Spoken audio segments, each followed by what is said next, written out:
కందుకూరు నియోజకవర్గం ఒలవపాడు మండలంలోని ప్రభుత్వ ఎస్సీ బాలుర హాస్టల్లో విద్యార్థులు ఆకలితో మాడిపోతున్న దారుణ పరిస్థితి ఎమ్మెల్యే ఇంటూరి నాగేశ్వరరావు దృష్టికి వచ్చింది. స్వచ్ఛ భారత్ కార్యక్రమంలో పాల్గొనేందుకు మంగళవారం ఉదయం ఒలవపాడు వచ్చిన ఎమ్మెల్యేను ర్యాలీలో పాల్గొన్న విద్యార్థులు ఒకసారిగా చుట్టుముట్టారు.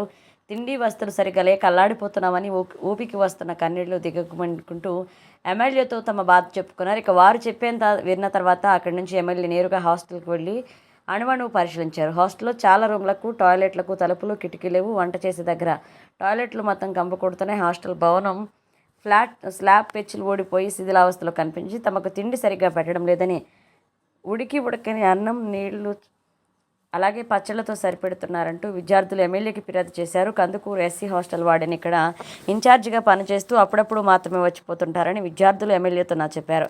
ఇక ఒక్కొక్క విద్యార్థి చెబుతున్న బాధలన్నీ ఓపికగా ఉన్న ఎమ్మెల్యే వాచ్మెన్ను పిలిచి సీరియస్ వార్నింగ్ ఇచ్చారు. ఇకనైనా పద్ధతి మార్చుకోండి, ఇంకోసారి పిల్లల్ని ఇబ్బంది పెట్టినట్లుగా తెలిస్తే ఊరుకునేది లేదు, చర్యలు తీవ్రంగా ఉంటాయంటూ ఇక ఎమ్మెల్యే హెచ్చరించారు. హాస్టల్ వార్డెన్ తనను వచ్చి కావాలంటూ ఆదేశించారు. హాస్టల్ను ఎందుకు తనిఖీలు చేయడం లేదని మండల స్థాయి అధికారులను గట్టిగా ప్రశ్నించారు. హాస్టల్ వ్యవహారం త్వరలో గాడిలో పడేలాగా గట్టి చర్యలు తీసుకుంటారని విద్యార్థులతో ఎమ్మెల్యే చెప్పారు. మీకు ఎలాంటి సమస్య వచ్చినా తనకు ఫోన్ ద్వారా కానీ మెసేజ్ కానీ చేస్తే వెంటనే స్పందిస్తానంటూ తన సెల్ నెంబర్ పిల్లలకు ఇచ్చారు. త్వరలో అధికారులతో సమావేశం ఏర్పాటు చేసి హాస్టల్కు నూతన భవనం నిర్మించేలా చేస్తామన్నారు.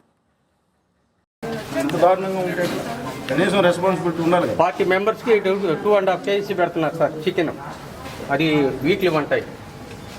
అడిగాం సార్ ఎన్ని పాయింట్ అవుట్ చేసినా కానీ ఏమి సమాధానం లేదు. ఎవరు వార్డెన్ పేరు ఏం పేరు? కుమారి సార్, కందుకూరు సార్. ఆమె ప్రస్తుతం ఇక్కడ ఇన్ఛార్జిగా ఉంటున్నారు. తమాషాలు చేస్తాం. తమాషాలు చేసినా గవర్నమెంట్ ఎందుకు ఇస్తుందా శాలరీ? మీకు వచ్చే పని చేయడానికి జనాలు ఎంత వస్తున్నాయి ఊరి మీద ఎంత చేసేది చేపించేది ఎందుకని జాగ్రత్తగా ఉంటారు కదా. కంప్లైంట్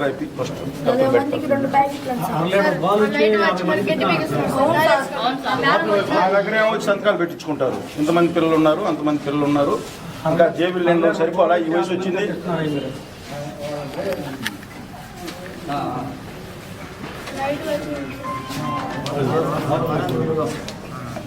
నెంబర్ ఫోన్ చేయండి, రాసుకోండి. నెంబర్ రాసుకోండి.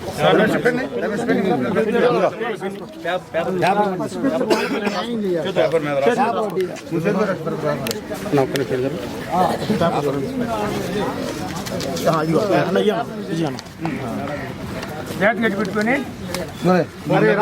మీ దగ్గర ఫోన్లు ఉన్నాయి కదా, నాకు చేయండి, వాట్సాప్ చేయండి. ఏదైనా ఇబ్బంది పెడితే నాకు 9491901999 ఇట్లా బీసీ హాస్టల్ లోపడని పెట్టి మెసేజ్ పెట్టండి. ఓకేనా? మెసేజ్ పెట్టండి చాలు. భయపడగా అక్కడ మీరు